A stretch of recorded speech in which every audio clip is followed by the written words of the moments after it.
तब मेरे मन में एक बहुत बड़ा सवाल उठा, क्या इनके सामने मुझे न्याय मिलेगा? मेरे मन में ये प्रश्न क्यों आया? इसके कई कारण हैं, पर दो कारण मुख्य हैं। पहला कारण ये कि आरएसएस की जिस विचारधारा वाली सरकार ने झूठे आरोप लगा के मुझे जेल डाला, जज साहिबा ने स्वयं माना है कि उस विचारधारा से जुड़े संगठन अखिल भारतीय अधिवक्ता परिषद के मंचों पे वे कई बार जाती रही हैं। मैं और आम आदमी पार्टी उस विचारधारा के घोर विरोधी हैं। ऐसे में क्या उनके सामने मुझे न्याय मिल सकता है? दूसरा कारण, कन्फ्लिक्ट ऑफ इंटरेस्ट। कोर्ट में मेरे विपक्ष में केंद्र सरकार की सीबीआई है और जस्टिस स्वर्णकांता जी के दोनों बच्चे केंद्र सरकार में काम करते हैं। उनके दोनों बच्चे केंद्र सरकार के वकीलों के पैनल में हैं। हमारे सामने कोर्ट में दूसरी ओर से वकील हैं सॉलिसिटर जनरल श्री तुषार मेहता जी। तुषार मेहता जी दोनों बच्चों को केस देते हैं। उन्हें कितने केस मिलेंगे, कौन से केस मिलेंगे, ये तुषार मेहता जी तय करते हैं। भारत सरकार के पैनल में लगभग 700 के करीब वकील हैं, लेकिन जस्टिस स्वर्णकांता जी के बेटे सबसे ज़्यादा केस पाने वाले वकीलों में से एक हैं। उनके बेटे को 2023 से 2025 के बीच लगभग 5,904 केस डॉकेट मिले। इससे उनके बेटे को करोड़ों रुपए की फीस मिली। आज की तारीख में उन बच्चों का भविष्य और कमाई दोनों काफ़ी हद तक तुषार मेहता जी पर निर्भर है।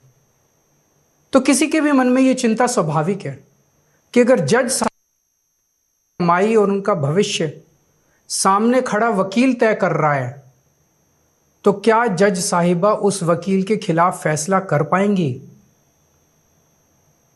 मैं ये स्पष्ट करना चाहता हूं कि मुझे जुडिशरी पे पूरा भरोसा है। मैं जुडिशरी का बहुत सम्मान करता हूं। जब मेरे खिलाफ गलत साजिश हुई तो हमारे देश की जुडिशरी ने ही मुझे न्याय दिया था। जब मुझे झूठे केस में गिरफ्तार किया गया तो इसी जुडिशरी ने मुझे बेल दी थी। इसी जुडिशरी ने मुझे उसी झूठे केस में दोष मुक्त करार किया है। पिछले 75 वर्षों में जब जब देश पे आंच आई, हमारे देश की जुडिशरी ने देश को बचाया और नागरिकों के हितों की रक्षा की है। मैं जस्टिस स्वर्णकांता जी का भी बहुत सम्मान करता हूँ। मुझे उनसे या उनके परिवार से किसी भी प्रकार की कोई व्यक्तिगत आपत्ति नहीं है। लेकिन न्याय का एक बहुत बड़ा सिद्धांत है, justice should not only be done but should also be seen to be done.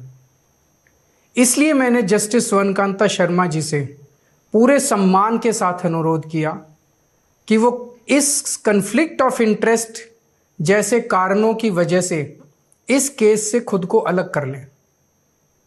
लेकिन उन्होंने मेरी दलीलें खारिज कर दी और फैसला दिया कि वो स्वयं ही ये केस सुनेंगी। आज मेरे सामने सबसे आसान रास्ता है कि मैं उनका आदेश मान लूं और एक बड़ा वकील खड़ा करके उनके सामने अपना केस लड़ूं।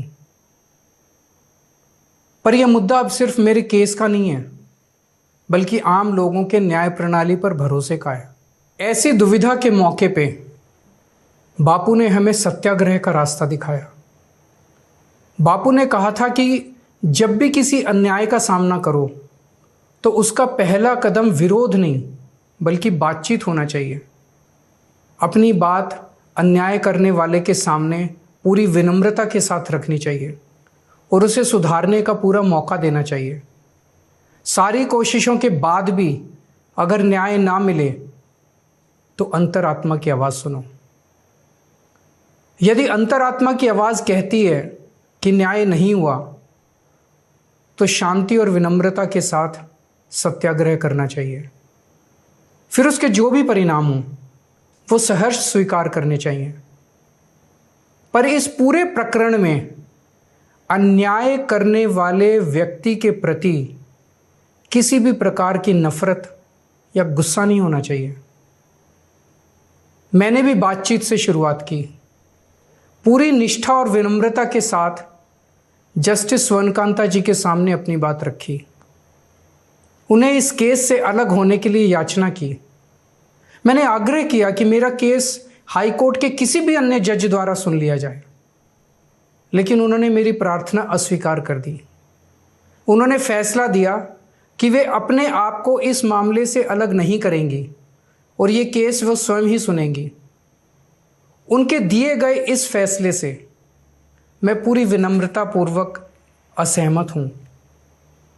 इस पूरे घटनाक्रम के बाद मेरी आशंका और गहरी हो गई है कि क्या उनके सामने मुझे न्याय मिलेगा। बापू के दिखाए रास्ते पर चलते हुए सत्याग्रह की भावना से अब मैंने फैसला किया है कि मैं इस केस में जस्टिस स्वर्णकांता जी के कोर्ट में ना तो स्वयं पेश होऊंगा और ना ही मेरी तरफ से कोई वकील पैरवी करेगा। जस्टिस स्वर्णकांता जी जो भी फैसला सुनाएंगे उस पर समय आने पर मेरे जो भी कानूनी अधिकार हैं, जैसे सुप्रीम कोर्ट में चुनौती देना आदि, वो सभी कदम लेने के लिए मैं स्वतंत्र हूँ।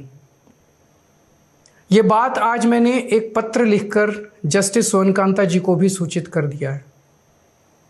मेरा जस्टिस स्वर्णकांता जी से किसी प्रकार का व्यक्तिगत विरोध नहीं है। यदि भविष्य में भी कभी उनके सामने मेरा कोई अन्य केस लगता है जिसमें मेरे विरोध में बीजेपी, केंद्र सरकार या तुषार मेहता जी नहीं हैं, तो मैं उनके समक्ष जरूर पेश होऊंगा। आप पूछ सकते हैं कि यदि मैं जस्टिस स्वर्णकांता जी के रिक्यूजल ऑर्डर से असहमत हूं तो उसके खिलाफ सुप्रीम कोर्ट क्यों नहीं जा रहा? उसकी तैयारी कर रहा हूं। ये पूरा मामला बहुत नाजुक और संवेदनशील है। कानून को ध्यान में रखते हुए, जुडिशरी के सम्मान को ध्यान में रखते हुए और लोगों के न्याय व्यवस्था पर भरोसे को ध्यान में रखते हुए एक एक कदम उठाना है। मैं ये कदम अहंकार या किसी विद्रोह या विरोध की भावना से नहीं उठा रहा। इस कदम के जरिए मेरा मकसद देश की कानून प्रणाली को चुनौती देना भी नहीं है और ना ही मेरा मकसद न्याय व्यवस्था का अपमान करना है। इसी केस में मैंने हर स्टेज पे, हर अदालत में अपना पूरा सहयोग दिया है। मैं न्यायपालिका का बहुत सम्मान करता हूँ। इसी न्यायपालिका की वजह से आज मैं आज़ाद घूम रहा हूँ। मेरा सिर्फ और सिर्फ इससे एक ही मकसद है, देश की न्याय व्यवस्था पर लोगों के भरोसे को और मजबूत करना, लोगों में ये अटूट विश्वास भरना कि ज़रूरत पड़ने पर हमारे देश की न्याय व्यवस्था से उन्हें न्याय ज़रूर मिलेगा। जय हिंद।